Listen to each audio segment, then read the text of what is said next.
Praise Lord. ದೇವರ ನಾಮಕ್ಕೆ ಸ್ತೋತ್ರವಾಗಲಿ. Hi everyone. ಎಲ್ಲರಿಗೂ ವಂದನೆಗಳು. It's good to speak to you by this video. ನಿಮ್ಮ ಮುಂದೆ ನಾವು ಮಾತನಾಡಲಿಕ್ಕಾಗಿ ನಾವು ಸಂತೋಷವುಳ್ಳವರಾಗಿದ್ದೇನೆ. Happy to share God's word with you. ನಿಮ್ಮ ಜೊತೆ ದೇವರ ವಾಕ್ಯವನ್ನು ಮಾತನಾಡುವುದಕ್ಕಾಗಿ ಇನ್ನೂ ಸಂತೋಷವುಳ್ಳವನಾಗಿದ್ದೇನೆ. And also I think I'll meet you by this word of God. ಈ ಮೂಲಕವಾಗಿ ದೇವರ ವಾಕ್ಯವನ್ನು ನಿಮ್ಮ ಜೊತೆಗೆ ಹಂಚಿಕೊಳ್ಳುವುದಕ್ಕಾಗಿ ನಾನು ಆಗಿದ್ದೇನೆ. I hope you all doing well. ನಾನು ಭಾವಿಸ್ತೇನೆ ನೀವೆಲ್ಲರೂ ಚೆನ್ನಾಗಿದ್ದೀರ ಅಂತ ಹೇಳಿ. I hope your faith is increasing day by day. ನಾನು ನಂಬುತ್ತೇನೆ ನಿಮ್ಮ ನಂಬಿಕೆ ಅನ್ನುವಂಥದ್ದು ದಿನ ದಿನಕ್ಕೆ ಹೆಚ್ಚುವಂಥದ್ದಾಗಿದೆ ಅಂತ ಹೇಳಿ. I wish and I believe that you are growing day by day in the spiritual.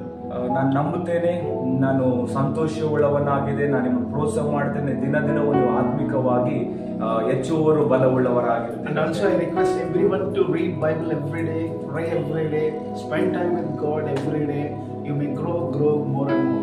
ನಾನು ಪ್ರೋತ್ಸಾಹ ಮಾಡ್ತೇನೆ, ನೀವು ದಿನಲೂ ಪ್ರಾರ್ಥನೆ ಮಾಡುವುದರಲ್ಲಿಯೂ ವಾಕ್ಯವನ್ನು ಓದುವುದರಲ್ಲಿಯೂ ಆತ್ಮನಲ್ಲಿ ಜೀವಿಸುವುದಕ್ಕಾಗಿ ಬೆಳೆಯುವುದರಲ್ಲಿ ನಾನು ನಿಮ್ಮನ್ನು ಪ್ರೋತ್ಸಾಹ ಮಾಡೋನಾಗಿದ್ದೇನೆ. I want to speak to you by this word of God. ನಾನು ಈ ಸಮಯದಲ್ಲಿ ದೇವರ ವಾಕ್ಯವನ್ನ ಮಾತನಾಡಲಿಕ್ಕಾಗಿ ನಿಮ್ಮ ಮುಂದೆ ಆಗಿದ್ದೇನೆ. God always good for you. ದೇವರು ನಿಮಗೆ ಒಳ್ಳೆಯವನಾಗಿದ್ದಾನೆ. He is always good. ಆತನು ಯಾವಾಗಲೂ ಒಳ್ಳೆಯವನೇ ಆಗಿದ್ದಾನೆ. Though you may find difficult in your life, ನೀವು ಯಾವುದನ್ನೇ ಕ್ಲಿಷ್ಟಕರವಾದಂತ ಪರಿಸ್ಥಿತಿಗಳ ಮಧ್ಯದಲ್ಲಿ ಆಗಿರಬಹುದು, you may having difficulties in your life.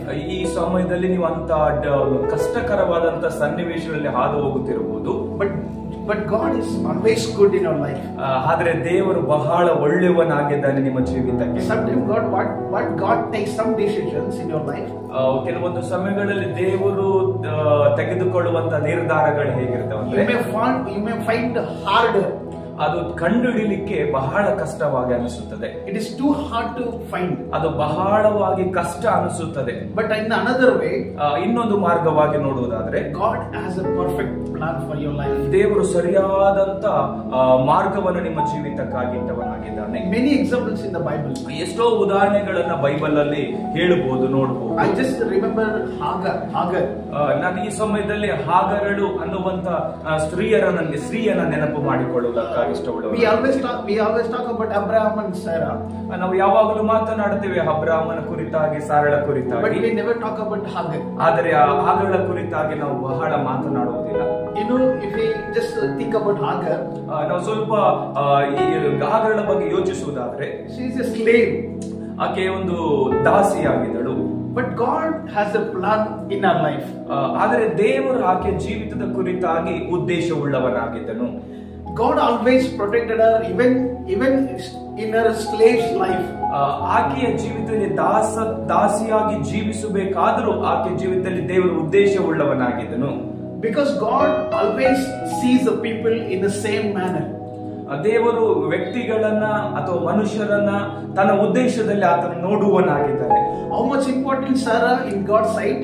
Even Hagar also same important. ದೇವರು ಸಾರಳನನ್ನು ಯಾವ ರೀತಿಯಾಗಿ ನೋಡುತ್ತಿದ್ದನು ಹಾಗೇನೆ ಹಾಗರನನ್ನು ಸಹ ಆತನು ನೋಡುವನಾಗಿದ್ದನು. Once what happened?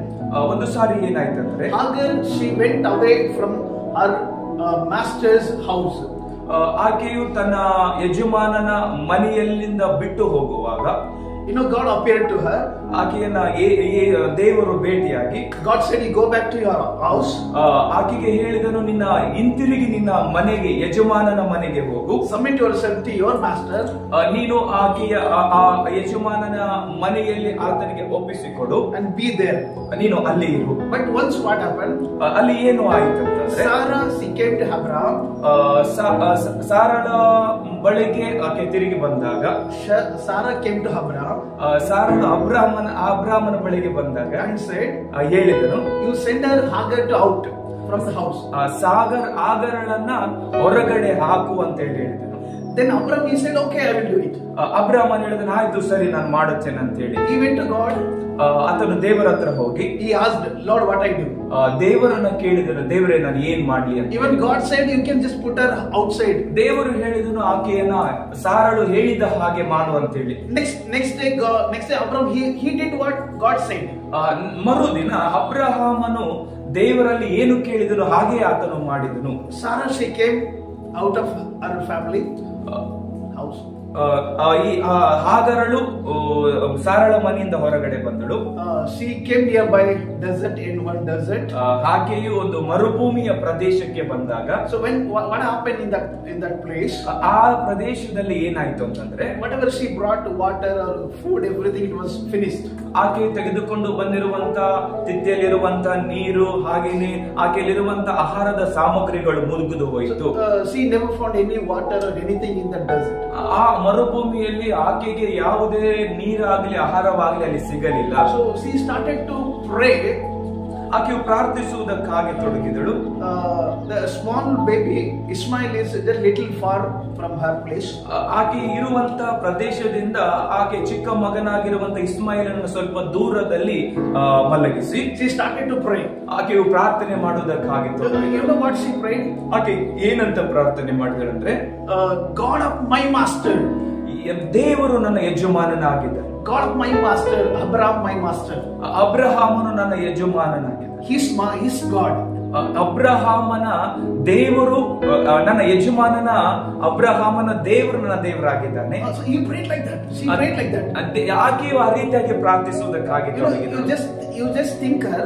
ಆಕೆಯನ್ನು ಸ್ವಲ್ಪ ಯೋಚಿಸೋಣ. When she was in a slave in Abraham's house. ಅಬ್ರಹಾಮನ ಮನೆಯಿಂದ ಆಕೆ ಮರುಭೂಮಿಯಲ್ಲಿದ್ದಾಳೆ.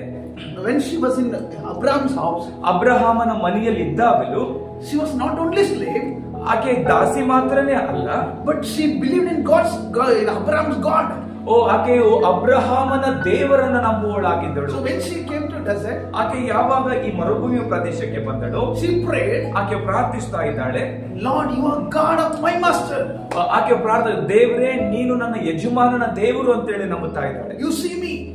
ನಿನ್ನ ನನ್ನ ನೋಡುವವನಾಗಿದ್ದೆ. You provide water for my son.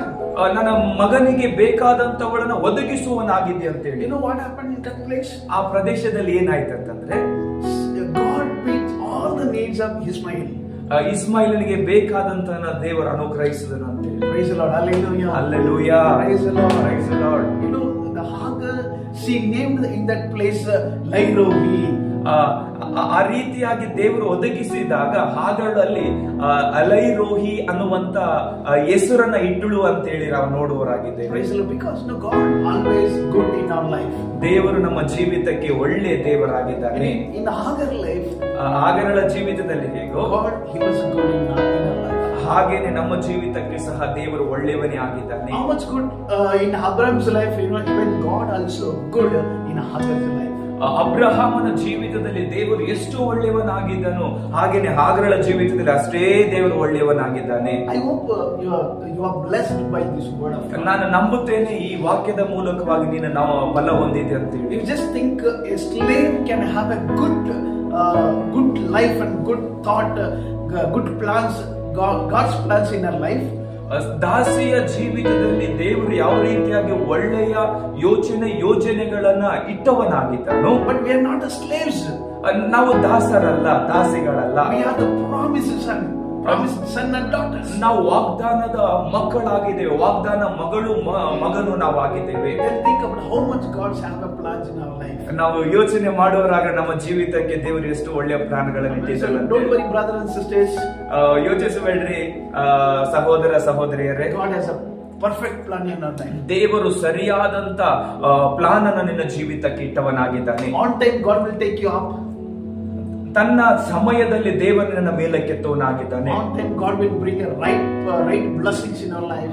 ಸರಿಯಾದ ಸಮಯದಲ್ಲಿ ಆತನ ಸಮಯದಲ್ಲಿ ನಿನ್ನ ಜೀವಿತಕ್ಕೆ ಆಶೀರ್ವಾದಗಳನ್ನು ಕೊಡುವನಾಗಿದ್ದಾನೆ. On time He will answer all your prayers. ನೀನು ಪ್ರಾರ್ಥಿಸುವಂತ ಎಲ್ಲಾ ಪ್ರಾರ್ಥನೆಗಳಿಗೆ ಸರಿಯಾದ ಸಮಯದಲ್ಲಿ ಉತ್ತರವನ್ನ ಆತನು ಕೊಡುವನಾಗಿದ್ದಾನೆ. On time He will meet all your needs. ಆತನು ಎಲ್ಲಾ ಸರಿಯಾದ ಸಮಯದಲ್ಲಿ ನೀನ್ ಬಯಸುವಂತ ಎಲ್ಲ ನಿನ್ನ ಅವಶ್ಯಕತೆಯನ್ನು ಒದಗಿಸುವನಾಗಿದ್ದಾನೆ. Yes, God bless you, brother and sister. ದೇವರು ನಿಮ್ಮನ್ನು ಆಶೀರ್ವದಿಸಲಿ ಸಹೋದರ ಸಹೋದರರೇ. Amen. ಆಮೆನ್. ಆಮೆನ್.